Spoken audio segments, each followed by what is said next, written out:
This is Andy from GPS Training. In this video we're going to be looking at the new Garmin EPIX 2 watch that I've been wearing for the last few weeks. The one we're using is the sapphire version in white with the titanium silver bezel.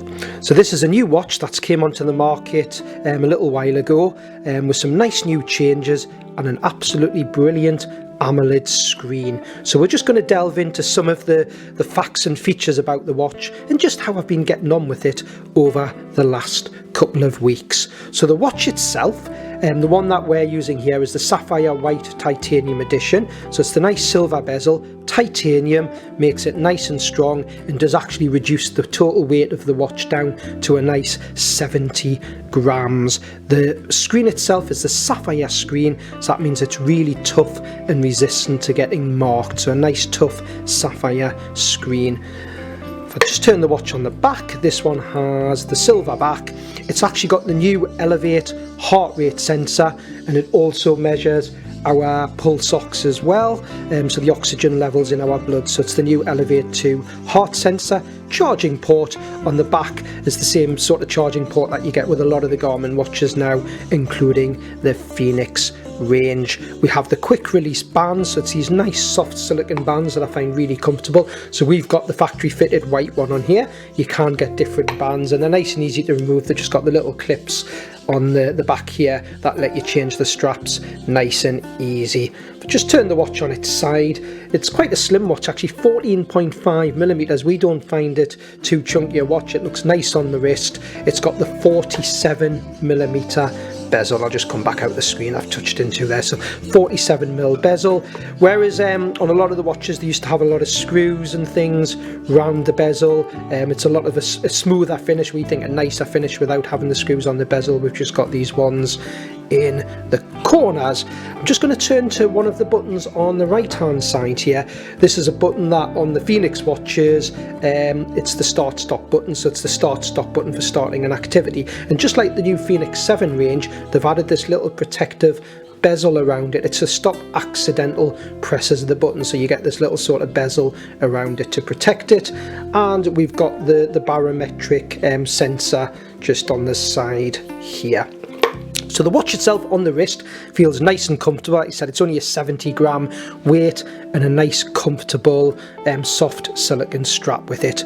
The big thing for us on the AMOLED screen on this watch, on the EPIX 2, it's got the AMOLED screen, 1.3 inch screen. It's got a high number of pixels.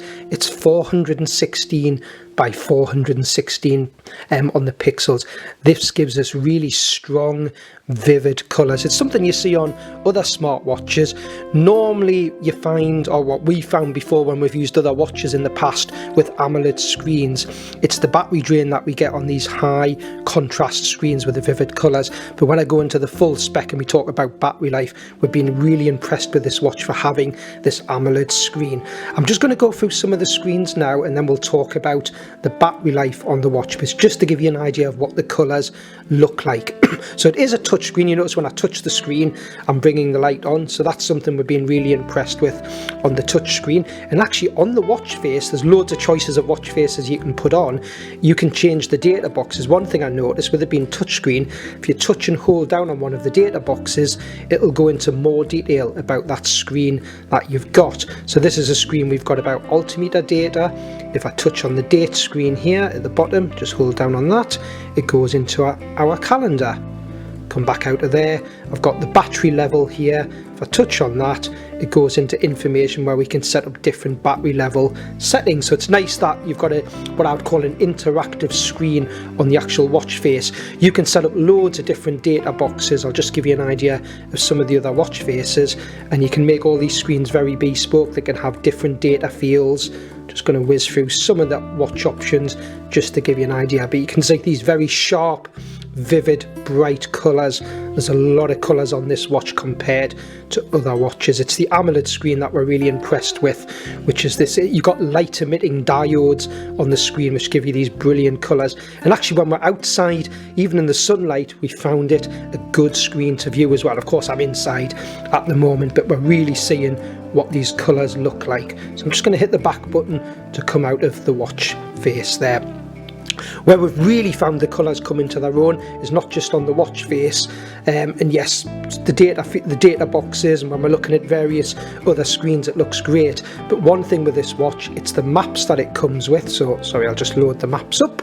It's got topo active European maps preloaded. If you get the Sapphire version, the other versions you do have to download maps and you don't have as big a memory as this one, but on the Sapphire versions you've got a 32GB memory, and it actually comes preloaded with the Garmin topo active European maps. What we really like is the colours on the map on the AMOLED screen. They're really nice, sharp, vivid colours. Now what's really nice with the touchscreen, I can move the touchscreen around here and I can actually zoom in and out. We can still actually use buttons to zoom in and out, and you can still have it where when you're doing an activity you can have the touchscreen turned off and just be using the actual buttons to zoom in and out. But we just really like the colours that we see on the map screen. They're just so sharp and vivid, and the fact we can use the touchscreen if we were navigating a route and we had a route loaded on the watch, we can turn the touchscreen on if we had it turned off and move ahead to see what's coming up ahead on our route. So that was just a look at the map screen. Just to show you some of the other screens while we're talking about the sharpness of the screen and what it looks like, I'm just going to scroll down because it is touchscreen and I've got the touchscreen enabled. I can touch on weather data, and again you can see how nice and sharp and clear that screen is. If there's extra information, I can scroll up, swipe left to right to come back out of there. Sunset information, so again nice sharp screen there. We can actually scroll up and down to change the sunset for a date later or in front of us to see what the changes are in sunset and sunrise, and just swipe left to right to come out of there. So hopefully that's just giving you an idea of what the screens look like when we go into them in these nice sharp vivid colours. So I'm just going to come back out of there and back to the watch face. So talking about battery life, so we've got this lovely AMOLED screen. What's the sort of battery life we're getting with the watch? So using it as a smartwatch, if you weren't recording activities, potentially you can get up to 16 days. That is reduced if you have the screen on all the time. You'll notice we have the screen turning off. You can have various settings, power save settings. You can have it so when you tip your wrist up the screen comes on, or you've got to touch the screen or press the light button. But with the screen on all the time, that smartwatch is reduced to 6 days. But considering it's got this AMOLED bright screen, we still find that pretty impressive for this type of screen. Now if you're using it as what I suppose it's designed for, an outdoor multi-activity sports watch, and you're recording activities using GPS satellites, you'll get potentially up to 42 hours if we haven't got the screen coming on all the time, reduced to 30 hours with the screen always on. If we use the function where we've got all satellites, that's where it picks up either GPS and GLONASS or GPS and Galileo, depending which ones are the best lock. That gets down to 32 hours with the screen not on all the time, or 24 hours with the screen always on.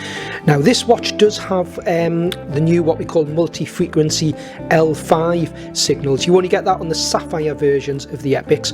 What that means in a nutshell is we've got, as well as the normal GPS, GLONASS and Galileo, which we're used to, so the more satellites you pick up, the quicker lock you get, potentially the better accuracy. But the L5 signal has a higher transmission frequency and a larger bandwidth, so it's giving you potentially a more accurate signal, and we just find a really quick fix. But when you do have it turned on, so you're getting the new L5 that you get on the Sapphire watches with the multiband and all satellites turned on, recording an activity would be down to 20 hours, which we still feel is very impressive, and 15 hours with the screen always on. So for an AMOLED screen, we're still really impressed with the battery life on the watch. So we mentioned one of the big changes with the latest range of Garmin watches, of course, is the touchscreen, which you've seen me using here. Works really well, swiping up and down between what these are called the widgets, or the glances they often get called, and then I'm just swiping left to right to come out of there. When you do an activity, normally the default setting is that the touchscreen's turned off, but we like the fact there's lots of options to set up hotkeys to do certain things. So by just a couple of presses of the buttons, I can actually turn the touchscreen off. So I've now got to go back to using the buttons, which is not a problem at all. Where a lot of us are used to using the buttons, we're going up and down, going into screens, pressing the buttons. I'll just go into one here. If I go into something that's got some data, my steps, press the OK button. So again, we can still use it with the buttons. So if you prefer buttons, you can actually turn the touchscreen off. A couple of simple presses. Sorry, just get out the way of the camera there, and I've now got the touchscreen back on, so you can turn the touchscreen back on. So that's one of the new features, having this touchscreen, that we really like. Now, we always split the watches, this type of multi-activity GPS watch from Garmin, so like the Phoenix range and this is the EPIX range, we always split them into what we call 3 functions. It's a fitness watch, it's a navigational watch for the outdoors for navigating, and also a smartwatch. So the fitness features has got a lot of things that we always had on the Phoenix range of watches. There's new things being added. You will find the full spec when you go onto our gpstraining.co.uk website and look in the GPS store under multi-activity GPS watches. The full specs are listed for the watches, but the sort of things it's got for fitness, it's got our pulse ox readings, it's got the wrist heart rate. We mentioned it's got the new Elevate heart rate monitor that we've been really impressed with, so this is a new addition. It's been improved from the older models within this sort of range of outdoor activity watches. So pulse ox, wrist heart rate, it'll do respiration tracking. You can get a health snapshot off the watch where it takes all the data together about your heart rate, your respiration, what you're doing on your runs and activities, and shows you a snapshot. It'll measure your stress. It measures sleep, so if you wear it at night time, it shows all the data about your sleep.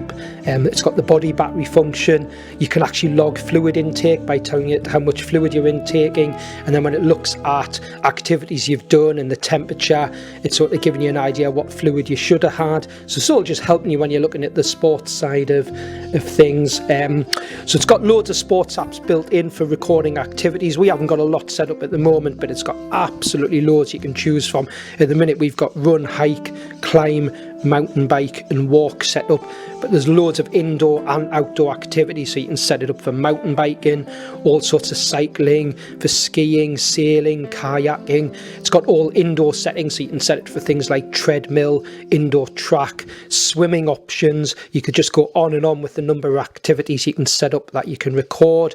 It's really nice, the same as I suppose what we've always had with these activities. When you set up an activity, so I'll just go into my run one here, you can set up what data boxes you want to see. Dead easy to set the data boxes up to what information you want to see. I've been playing about with this new setting that we didn't have on the older watches. So this is on the Phoenix 7s and this EPIX 2. We've got the new stamina screen and it seems to be working really well. This is if you're doing any running or cycling activities. It looks at all the data as you start recording activities. It looks at your heart rate, your respiration, your pulse ox, what sort of pace you're doing, looks at your sleep that you've had, and then at the start of the day, this is showing 100% at the moment. As I start an event, it then starts showing me on the screen. I've set the data boxes up to say, as my stamina reduces, what sort of distance does it think I should be able to complete? What sort of time have I got remaining on the type of event that I'm recording? And it does seem to work really well. I find on some of the big events I've done recently, it'll start dropping and I think, yep, I am feeling a bit tired. It's measuring my heart rate and everything else and looking at my stats from previous recordings.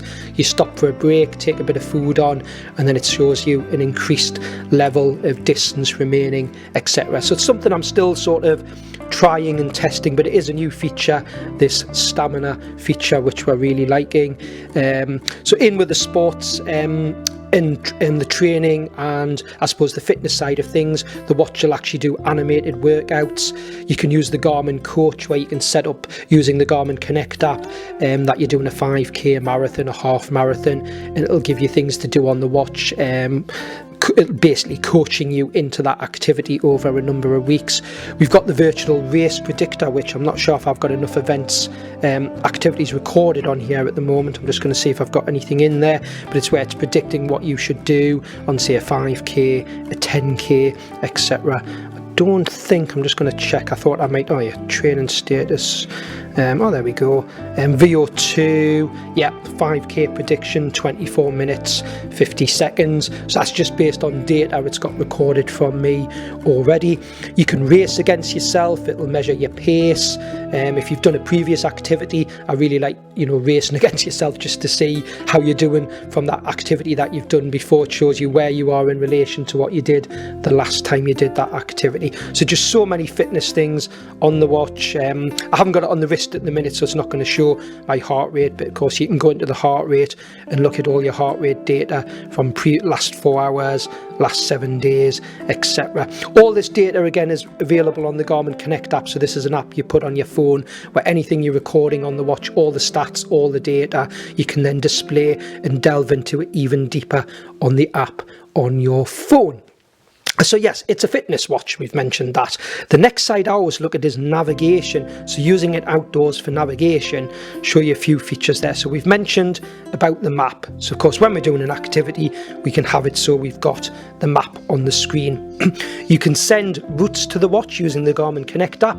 So you could have something we call a GPX file. You might be doing an event, an ultra run, a hiking event. I did a hiking event with the watch a few weeks ago, 23 miles in the Lake District, and I was sent the GPX file. I used the Garmin Connect app to put it on the watch, and then I had a route. It was like a pink line on the screen to follow, and then all the data screens had lots of information about distance to the end, estimated time of arrival, all that sort of information that you want to see. Another new feature it's got when you're navigating a route that you've sent to the watch, in the Garmin Connect app you can actually add what we call course points, and then there's a new screen on the watch called Up Ahead. So I added manually using the Garmin Connect app feed stations and checkpoints, and then on the watch one of the screens was showing me the distance along my route to those checkpoints and feed stations. So it's what we call Up Ahead. So that was a nice new feature. So yep, using the map to navigate with and following a route. I'm just going to come back out of here and go back to some of the glances. So on the glances, it's got what we call ABC. So it's got an altimeter for your height data. We'll do that from GPS. It's got a barometric sensor on it, so it can give you air pressure data, and the C stands for compass. So for outdoor navigation, it's great the fact we've got the compass and we've got the barometric data there, and the altimeter. When you're actually doing an activity, you've got something called Climb Pro on the watch. So when you're actually recording an activity, say a hike, and you've got a route that you've sent to the watch, it'll show you the number of climbs coming up, and as you come to those climbs, it'll show you an elevation graph. As you climb up those climbs, it'll show you how far you've got up, say climb 1 of 1, climb 1 of 10, etc. So when I was doing this event in the lakes the other week, it had about 18 climbs if I remember rightly, and I could see where I was. I had 6 climbs left to do, the distance up those climbs, what the elevation was. So that's really nice when you're using it for navigation. We've actually set up one of the buttons on the watch that if I hold the button in, once it gets a GPS signal, I am inside the building here, so it might not lock onto satellites. If it does, what it'll actually do is display my grid reference. I've set the watch for Ordnance Survey grid references there. It's worked. That shows you how good this watch is for satellite signal, because I'm a little way away from the window and I'm inside a building, but I've actually got it set to show my longitude and latitude and also my British grid reference, so I can cross-refer that with an Ordnance Survey map. Lots of other grid formats you can set in, not just Ordnance Survey British grid, for other parts of the world. If I wanted to save that now, we can save waypoints in the unit to navigate back to. So this is all the sort of navigational features. Now I know I mentioned the maps. A nice new feature with the maps that you couldn't do on some of the older outdoor watches, you had to update the maps using a computer. What you can actually do now with these maps that we've got on display, we've got this thing called Map Manager. We can go on to link the watch to Wi-Fi, and you can actually download new updated maps and maps for other countries using Wi-Fi. So that's a nice feature. We can also download ski maps as well, so anyone's a skier, we've got ski maps on the watch. The final couple of things I was going to mention on the navigational side of things, using Garmin's Topo Active European maps, you can actually do a couple of things, something called round trip routing. So you can say, I tend to find it works better for cycling. I have done it for hiking, but bear in mind it's not an Ordnance Survey map on the screen that we use in GB, so you haven't got quite the same trails as an Ordnance Survey map. But if you were a cyclist and cycling on the roads, you go somewhere new and you just want to do a circular route, you can say to the watch, give me some routes that are 50 miles circular, 20 miles circular, 60 miles circular. It'll calculate a few different routes for you in a circle, showing you the elevation and distance, and then you can select those to do. And then when you're doing that type of route, you actually get turn-by-turn instructions, a bit like a car sat-nav, turn left, turn right. Now I found even when I'm navigating a hiking route off-road that I've sent to the watch using the Garmin Connect app, you will get little alerts on your wrist telling you that there's a left-hand turn coming up, a right-hand turn on the course if it's been sent to the watch using Garmin Connect. So again, another nice feature. So that's just a little bit about the navigational features of the watch. The last sort of features are really the smart features. It is a smartwatch. What do we mean by a smartwatch? Because you've got the option of all these different watch faces, which makes it really nice. We get smart notifications come through, so if you have it paired with the Garmin Connect app, you can set up on the app what sort of notifications you get, either from apps or messages. So notifications here, it's showing you, so I'll just move it in view, 24 notifications. I can go in and read those notifications. Now if you're using an Android phone, you can't even set it up to do quick replies from the watch. It does need to be paired with your phone, and your phone have a phone connection. It's not actually using a SIM card in the watch, but you can reply to messages on the Android. Unfortunately on the Apple Watch you can't do the replies, but you still get the notifications come through. So that's the smart notifications. It's got music apps you can add, so on the actual watch we can have music on it. I don't know if we've got any on this one yet. I don't think I've added any providers yet. You can actually load music using a computer like an MP3 player and then use Bluetooth headphones, but I found it really good. I've used my Amazon Prime music on the watch and then synced it and put sounds, music, albums onto the watch to listen to with some Bluetooth headphones that I use. It's also got a function called Garmin Pay, so you can set the watch up to pay for items using the watch as a contactless payment method. Now I know in Great Britain we don't have a long choice of banks you can use, but I've found there's an app called the Curve app that's free to use if you don't get a physical card, and then you can link that to your GB bank account. So I use that with a watch where I basically go into one of the screens on the controls, it's called the wallet.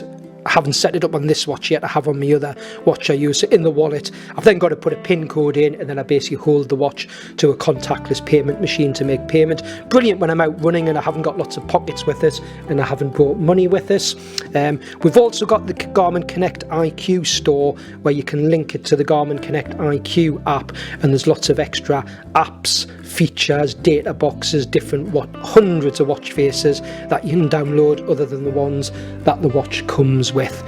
So I hope that's just give you a good idea on what the watch can do. And really, I think the big things for us have got to be the AMOLED screen, the bright vivid colours. We're loving using the touch screen, and just to get a watch that has an AMOLED screen with that great battery life, and then of course the watch is feature packed with all those fitness features, all of the navigational features, the smart features, the maps, now being able to download maps for other parts of the world, not having to connect it to a computer to download the maps is really nice. And the final thing I think I would say on the watch, the Garmin Connect app, which a lot of you might have used before with watches, one of the big changes with the app, with the EPIX 2 watches, normally we'd set all these things up on the watch that we've talked about, like data boxes. If I was on an activity, say my run activity, I would be going into the watch and going into settings, data screens, setting up how I would like the watch to be. You can actually do most of that now, if not all of it, from the actual app. It might sound a small thing, but if you're someone like me who does a lot of changes, different activities, and from time to time, if I'm training for an event, I want to change the data boxes, see something different, rather than going into the watch and doing it, it's so quick from the app. You can set up all of the watch, all of the settings, all of the power save settings, the battery save settings from the actual app itself, the Garmin Connect app. So we found that a really nice addition as well. So we hope you've enjoyed watching this video, and it's just a little insight. We're not going too deep into all the technicalities of the watch. It's just to give you a feel of what the watch will do, what it looks like with the new AMOLED screen. The full specs on the watch again can be found on our website, www.gpstraining.co.uk, and when you look under the GPS store, we've got the multi-activity GPS watches, and you'll see the variations of EPIX 2 watches we've got available. All the specs have listed, and this one is the titanium one with the sapphire screen, the silver sapphire screen, and the white band. And thanks for watching.